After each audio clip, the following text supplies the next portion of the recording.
প্রিয় বন্ধুরা, ভারত পাকিস্তান যুদ্ধ শুরু হয়েছে। আমরা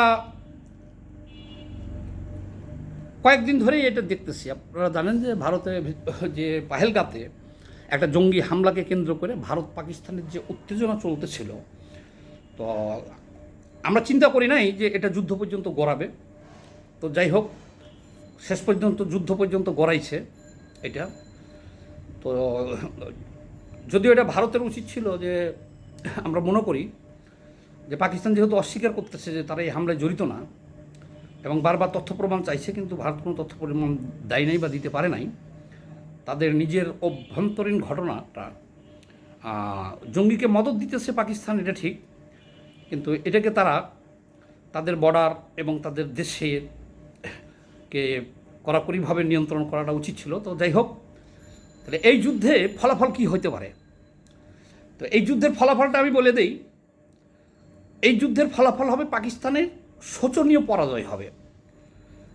খালি পরাজয় না, আপনারা দেখবেন যে পাকিস্তান আবারও 50 বছরের জন্য পিছিয়ে যাবে। পাকিস্তান পাকিস্তান তো একটা রাষ্ট্র, পাকিস্তান তো আর ভিক্ষার ঝুলি পাকিস্তান নিবে না। পাকিস্তানের জনগণ সাফারার হবে এটাতে। জনগণ ভিক্ষার ঝুলি পাকিস্তানের জনগণের কাঁধে উঠবে, আর ক্ষয়ক্ষতি যা হওয়ার, জানমাল যা যাওয়ার, তা তো যাবেই। তা প্রথমে বলে রাখি যে আমরা কিন্তু সব ধরনের যুদ্ধের বিপক্ষে। যুদ্ধ মানে হলো ধ্বংস। সকল ধরনের যুদ্ধের বিপক্ষে আমাদের অবস্থান। আর আজকে আমার আলোচনা শোনার পরে আপনারা কেউ বুঝতে পারবেন না বা ভেবে নেওয়ার কোনো কারণ নাই যে আমি ভারতের পক্ষে বা আমি পাকিস্তানের পক্ষে। এই আলোচনায় আপনারা বুঝতে পারবেন না। তবে আমি বলে দিই, নিরপেক্ষ কোনো লোক পৃথিবীতে নাই। এই বাংলাদেশেই যত লোক আছেন পাকিস্তানের পক্ষে থাকবে, যে পাকিস্তানের জয় হোক, যারা পাকিস্তানকে ধারণ করে, মুসলমান হিসেবে হোক, যে কোনো কারণেই হোক। আর যারা ভারতকে ধারণ করে তারা ভারতের বিজয় চাবে। তাহলে আমার কথা যদি পাকিস্তানের বিপক্ষে যায়, তাহলে যারা পাকিস্তানকে ধারণ করে তারা তো আমাকে গালাগালি করবেনই।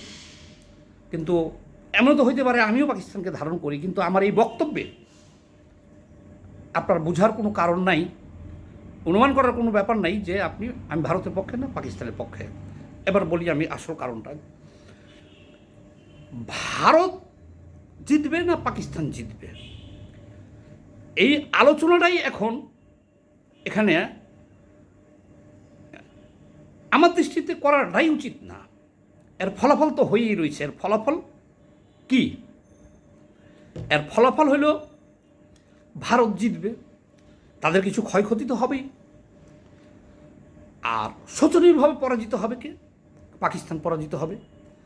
কেন পরাজিত হবে সেটাও আমি বলছি। তাহলে প্রথমে বলে নিই, ইরাক সাদ্দাম হোসেনকে যখন পৃথিবীর সকল পরাশক্তি এক হইয়া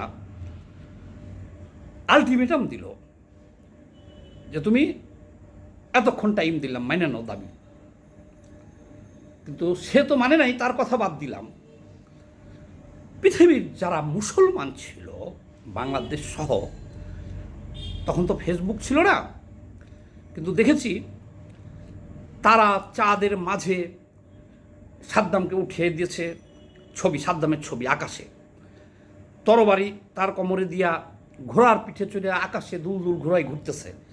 এগুলো ছবি তখন এই যে বাইতুল মোকাররম থেকে শুরু করে এই যে পুরো বাংলাদেশে, অন্য দেশের কথা তো আছেই, ফুটপাতে ব্যাপক বিক্রি হইতো। এই পোস্টার সাইজের, দামও বেশি ছিল না, দেখেছিলেন ছবিগুলো বিক্রি হতো। অর্থাৎ সাদ্দাম, কিন্তু এই মুসলমানরা বা সাদ্দামকে যারা পছন্দ করছে, যে সাদ্দাম বলছে যে আমি তেল ছেড়ে দিয়েঙ্গা, পুরা সাগর ভাসা দেঙ্গা, সারা বিশ্ব ধ্বংস করে দেঙ্গা, সেই অস্ত্র আমার কাছে রোহিঙ্গা। তখন এই যে আমি দেখেছি বিশেষ করে বাংলাদেশ সহ সারা বিশ্বের মুসলমানরা মিছিল বের করছে রাস্তায় রাস্তায়, এবং তারা সাদ্দামকে তুলনা করেছেন আল্লাহর ফেরেশতা, ইমাম মাহাদি, বা সাদ্দামের পক্ষে আবাবিল পাখি আছে, সবাই এরকম সমর্থন দিয়েছেন। এমন সমর্থন সারা বিশ্ব থেকে মুসলমানরা, যে সাদ্দামের হয় আত্মহত্যা করতে হবে আর না হলে যুদ্ধ করতে হবে, তার পিছনে সরার কোনো উপায় নেই। কারণ সারা বিশ্বের মুসলিমরা তাকে ইমাম মাহাদি ঘোষণা দিয়েই দিয়েছে, এবং তার ছবি দূর দূর ঘোরার উপরে দিয়ে একেবারে ভাইরাল করে সারা বিশ্বে তাকে আকাশে তুলে দিয়েছে। ঠিক আছে, কিন্তু এই সাদ্দাম সমর্থকরা বা বিশ্বের মুসলমানরা এটা চিন্তা করে নাই যে আচ্ছা, পৃথিবীর সব পরাশক্তি যে ওখানে হামলা চালাইব, কতটুকু শক্তি বা কি থাকতে পারে ইরাকের কাছে, আর পারমাণবিক বোমা থাকলেই কি হয়েছে, কিভাবে সম্ভব, এই চিন্তা করতে কিন্তু পারে নাই তারা। একদিন বিমান হামলা করলো, পরের দিন স্থল যখন হামলা শুরু হলো, ইরাকের এই সব সীমান্তে যে বাংকারগুলো করা ছিল, বাংকারের নিচে সৈন্য ছিল সীমান্ত যুদ্ধ করার জন্য অবস্থান নিয়ে, বহুজাতিক বাহিনীর যখন ট্যাঙ্কগুলা ভিতরে যায়, ট্যাঙ্কগুলা যখন প্রবেশ করে ইরাকে, বাংকারে যত সৈন্য ছিল হাজারে হাজার ইরাকের, তারা জীবন্ত কবর হয়ে গেছিল, তারা চাপা পড়ে গেছিল। ওই যে ট্যাঙ্ক গেছে, ট্যাঙ্কের নিচে চাপা পড়ে গেছে, তারা এক রাউন্ড গুলিও ফুটাইতে পারে নাই, এক সেকেন্ড প্রতিরোধ করতে পারে নাই। তারপরে ইরাকের পরিণতি তো জানেন, ইরাক ধ্বংস, সাদ্দাম ধ্বংস, মানে সাদ্দাম সেই আকাশে তারা হয়ে রয়ে গেল, চলে গেল। আর ইরাকের 63% মহিলা বিধবা হইল সেই যুদ্ধে, গেল ইরাক শেষ, ধ্বংস। এবার আসেন গাজা। এই গাজাই দেখতেছি বাংলাদেশ, পাকিস্তান সহ বিশ্বের মুসলিম যারা আছে, এই হামাস কিছুদিন আগে কিছু টুপার লইয়া যাইয়া, উইরা যাইয়া, সীমান্ত পার হইয়া কিছু ইসরায়েলি নাগরিককে অপহরণ করে নিয়ে আসলো। আচ্ছা, সারা বিশ্বের মুসলমানরা ঘোষণা দিয়ে দিল যে হামাস হলো আবাবিল, হামাস মানেই হলো আবাবিল পাখি, আর হামাস হলো আরও সবাই যে নবীর যুগে যে যোদ্ধা ছিল আমির হামজা, লাখে লাখে কাতারে কাতার গুনে দেখে 70,000 নাকি 70 জন, মানে বিশাল যোদ্ধা হলো হামাস। এই তো কয়েকদিন আগের ঘটনা।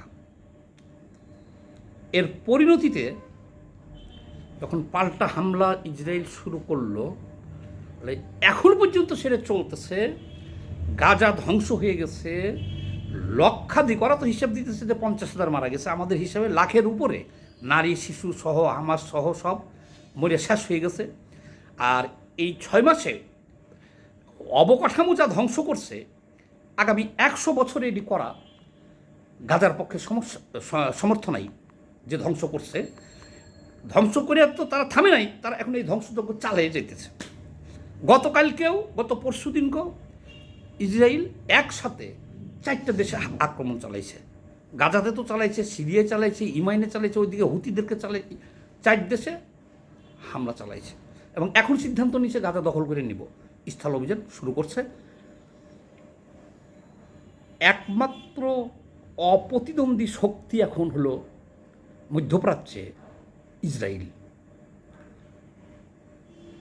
আমরা সবাই চিল্লাতে যে সবকটা মুসলিম দেশ এক হলে, সবকটা মুসলিম দেশ এক হলে এই সবকটা মুসলিম দেশই নিশ্চিহ্ন হয়ে যাবে, মাটির সাথে মিশে যাবে। এইটুকু জ্ঞান কারো নাই। কারণ কি? আরে ইসরায়েল মানেই হলো আমেরিকা, আমেরিকা মানেই হলো ব্রিটেন, ব্রিটেন যেদিকে যাইব কানাডা সেদিকে, ইউরোপীয় ইউনিয়ন সেদিকে। তাহলে পৃথিবীর সমস্ত অস্ত্র ভাণ্ডার তাদের কাছে, অর্থবিত্ত তাদের কাছে। কিন্তু এই জ্ঞানহীন লোকগুলা এই হামাসকে আবাবিল পাখি বানাইয়া, মহাযোদ্ধা বানাইয়া, দেখেন হাজার হাজার না লক্ষাধিক নারী শিশুকে হত্যা করল। এই হত্যার সম্পূর্ণ দায় হল হামাসের আর এই মুসলমানদের। কেন দেয়? তুমি যদি এই সমীকরণটা জানো যে আমি ইসরায়েলের টোকা দিলে যে রিয়াক্টটা হবে, এটা আমি ঠেকাইতে পারবো কিনা, কী দিয়ে ঠেকাবো, আমার কি সেই সামর্থ্য আছে কিনা? খালি তরবারি, আবাবিল পাখি, ইমাম মাহাদি আর বিশ্ব মুসলিমের বাহবা নিয়ে হামলা করলে কাজ হবে? কিন্তু আমরা যেটা সমীকরণ করে রাখছিলাম তাই হয়েছে। কি হয়েছে? ইসরায়েলের কিছু হয়েছে? আরে 3 দিন আগেও গাজা তো ধ্বংস। ওই যে আমেরিকার একজন গবেট সাংবাদিক আছে না, ইউটিউবার, সে, তারপরে ওই যে আর একজন আছে ফ্রান্সে বসা, 3 দিন আগেও পোস্ট দিচ্ছে দেখছি কি যে একটা দাবানল হয়েছে, ওই যে আল্লাহর গজব দাবানলে পুরা সব শেষ হয়ে গেছে ইসরায়েল। 3 দিন আগে পোস্ট দিতেছে তারা। আর যেদিনকে ওরা পোস্ট দিচ্ছে তার পরের দিনই আবার তারা 4টা দেশে হামলা চালাইছে। আর এখন মধ্যপ্রাচ্যে একমাত্র অপ্রতিদ্বন্দ্বী শক্তি, মুসলমান ভাইদের প্রতি দরদ সবাই আছে, কিন্তু সৌদি আরব নড়াচড়া করে না কেন? আমেরিকার বিরুদ্ধে কীভাবে লড়বেন? হ্যাঁ, লড়তে গেলে পলিসি অ্যাপ্লাই করতে হবে, তাদের অধিকার নিয়ে এমনভাবে লড়াইটা করতে হবে যাতে সেই দেশের অবকাঠামো ধ্বংস না হয়, নারী শিশু বেসামরিক মানুষ এইভাবে লাখে লাখে মারা না যায়, একটা দেশ ধ্বংস হয়ে না যায়। আপনাকে তো সেই কৌশলে আগাইতে হবে। নাকি ঢাল তরবারির যুগ আছে এখন? নাই। ঠিক একইভাবে ধ্বংস হয়েছে কিন্তু লিবিয়া, সিরিয়া, এই বেহিসাবি, এদের কোনো হিসাব কিতাব নাই। এই যে এখন পাকিস্তান আর ভারতের যে সমীকরণটা চলতেছে, আরে পাকিস্তান হলো একটা ভিক্ষুক রাষ্ট্র। দেখেন তো ভারতের অর্থনীতি কত বড়। ভারতের 130 কোটি 40 কোটি মানুষ, আর পাকিস্তানে হলো 20 কোটি মানুষ। কথায় কথায় বলতেছে 20 কোটি মানুষের 40 কোটি হাত, কিন্তু 140 কোটি মানুষের কতটি হাত সেটা তো তারা কেউ কিন্তু ভাবতেছে না। দেখেন, আপনার দলের যদি আপনি আর্জেন্টিনারে সাপোর্ট করেন, 5 গোল খেয়ে হারিয়ে গেলেও সমর্থকরা একটা রাস্তা বাইর করে নেয় মনে সান্ত্বনা দেওয়ার জন্য, কি রেফারি অন্যায়ভাবে এই গোলগুলো দিছে, আমার আর্জেন্টিনা হারার কথা না। তদ্রূপ যারা পাকিস্তান পক্ষে আছেন, এই যুদ্ধে পাকিস্তান তামাতামা হয়ে যাবে, কিন্তু তখনও আপনারা ফেসবুকে পোস্ট দিবেন, কি দিবেন? পাকিস্তান তামাতামা হয়ে যাবে, হাইরে যাবে, অপদস্থ হবে, ভিক্ষা করবে, লক্ষ লক্ষ লোক মারা যাবে। তখন বলবে কি, একটা না একটা যে কোনো একটা অজুহাত তো দাঁড় করাইবেই, যে হয়তো ইমাম মাহাদি সহজে আসে নাই, আইসা পৌঁছতে পারে নাই, বা আবাবিল পাখি ওই ফিলিস্তিনের দিকে ব্যস্ত ছিল, এইদিকে আসে নাই, বা মন করায় যে কোনো একটা সিস্টেম বাইর করবেন। খুব সহজেই বুঝতে হবে ভারতের অর্থনৈতিক অবস্থান, ভারতের অস্ত্র ভাণ্ডার, ভারতের বিজ্ঞান ভিত্তিক চর্চা, ভারত মঙ্গল গ্রহে অভিযান চালাইতেছে ভারত। তাহলে এই ভারত পাকিস্তান যুদ্ধটাই হলো অসম যুদ্ধ। পাকিস্তানের যে পারমাণবিক অস্ত্র আছে এটা ঠিক আছে, পারমাণবিক অস্ত্র ব্যবহার করার ক্ষমতাটাও পাকিস্তানের এখন নাই আর্থিকভাবে। আর সেই পারমাণবিক অস্ত্র ব্যবহার বর্তমান সময়ে করতে পারবে না, পাকিস্তানও পারবে না, ভারতও পারবে না। আর পারমাণবিক অস্ত্র ব্যবহার করতে গেলে তো পুরাই ধ্বংস হয়ে যাবে। ভারতের কাছে যা পারমাণবিক অস্ত্র আছে, এই পাকিস্তানের চাইতে 113 গুণ শক্তিশালী। গুগলে সার্চ দেন, তাদের মজুদ শক্তিশালী বলতে তাদের যে মজুদ এবং ক্যাপাসিটি এটা প্রয়োগ করার মারার 113 গুণ বেশি।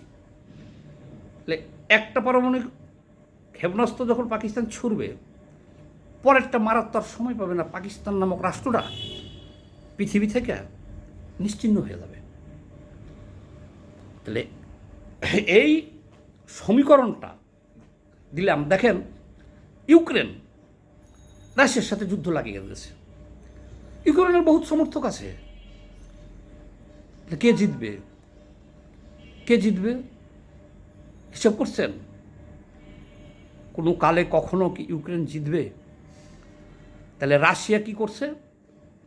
ইউক্রেনের 30% ল্যান্ড দখল করে নিয়েছে, দেশে 30% নিয়ে গেছে রাশিয়া, বাকি থাকে 70%। এখন ট্রাম্প ক্ষমতায় আসার পরে বলতেছে যে $300 বিলিয়ন অস্ত্র সাহায্য দিচ্ছি, তোমারে টাকা দাও, নাহলে তো তোমার সাহায্য বন্ধ না, খালি দিতে হবে। অনেক কান্দাকাটি করছে জোকার প্রেসিডেন্ট, পরে একটা চুক্তি স্বাক্ষর করছে। ওই দেশে যত খনিজ সম্পদ আছে তার 25% এখন আমেরিকার। যুদ্ধ করবেন আপনি কি দিয়া? যুদ্ধটা করবেন ইসরায়েল কতটুকু রাষ্ট্র, ইসরায়েলে কয় লাখ লোকের বসবাস, আপনার লোক সংখ্যা গুণে কী করবেন? আপনার অর্থনীতি, আপনার অস্ত্র ভাণ্ডার দিয়ে তো আপনি যুদ্ধ করবেন মেন। তাহলে পাকিস্তানের অর্থনীতিটা কতটুকু আর ভারতের অর্থনীতিটা কত বড়, বিশাল।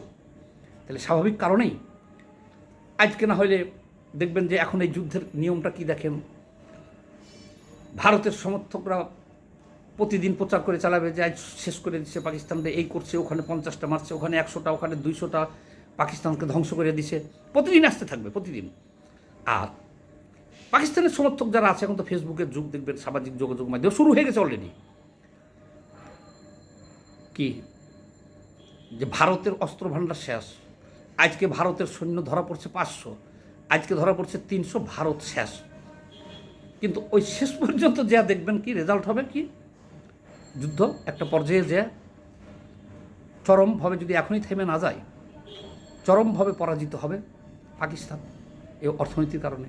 এখন আমাকে গালাগালি করেন, কারা কারা গালাগালি করবেন, তবে আমি একটা কথা বলতে পারি যে পাকিস্তান, পৃথিবীর মধ্যে পাকিস্তান হলো একটা অসভ্য রাষ্ট্র।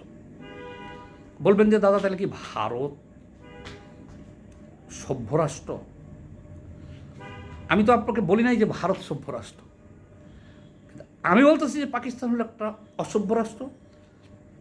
সারা বিশ্বের মধ্যে এখন কোথাও কোনো জঙ্গি কারবার নাই, একমাত্র এই পাকিস্তানেই আছে। তারা এটাই কন্ট্রোল করতে পারলো না। আর আজকে দেখেন এই যুদ্ধটা, ভারত পাকিস্তান যুদ্ধটাও কিন্তু এই জঙ্গিবাদকে কেন্দ্র করেই। এই যে হামাস থেকে কেউ শিক্ষা নিল না, এই যে পাহেলগাতে এই কয়জন পর্যটককে মারল, এটার প্রতিফল কি? এটা মেরে কি একটা দেশ স্বাধীন করা যাবে? নিরহ লোককে এইভাবে মারা, এটা কেউ বরদাস্ত করবেন? আপনি করবেন? আমি করব? আমি গেছি ঘুরতে, আপনি আমাকে মারবেন কেন? আপনি কাশ্মীরের স্বাধীনতা চান, মারেন, সৈন্য মারেন, ভারতের সৈন্য মারেন, যারা ওটা পাহারা দিতেছে, যারা ওটা প্রোটেক্ট করার জন্য নিয়োজিত আছে, তারা জীবন দেওয়ার জন্যই ভর্তি হয়েছে আর্মিতে, আপনি তাদেরকে হত্যা করেন, ভারত সরকারের বিরুদ্ধে, সেনাবাহিনীর বিরুদ্ধে লড়াই করেন। কিন্তু এই জঙ্গি হামলার মর্মটা বুঝলাম না। পাকিস্তানে দেখি কয়েকদিন পর পর মসজিদে জঙ্গি হামলা, সেনাবাহিনীর উপরে জঙ্গি হামলা। হাজি, এটা একটা চরম ঘৃণিত রাষ্ট্র হলো পাকিস্তান। এই জঙ্গিবাদ, এই যুদ্ধটা লাগিয়েছে তো এই জঙ্গিবাদের কারণে। আর বেটা হ্যাঁ, এই যে তোর যদি হ্যাডাম থাকে তোর পাকিস্তানের, কাশ্মীর দরকার, এটা বাঘের বাচ্চার মতো কাম করছিস, কর, যুদ্ধ কর, যুদ্ধ করে দখল কর। কিন্তু পৃথিবীর সব জঙ্গিদেরকে পাকিস্তানে আশ্রয় দিয়া আর জঙ্গি কারখানা খুলে নিয়ে বসে রয়েছে ওইখানে। এই পৃথিবীটাকে অশান্তি করতেছে এইখান থেকে।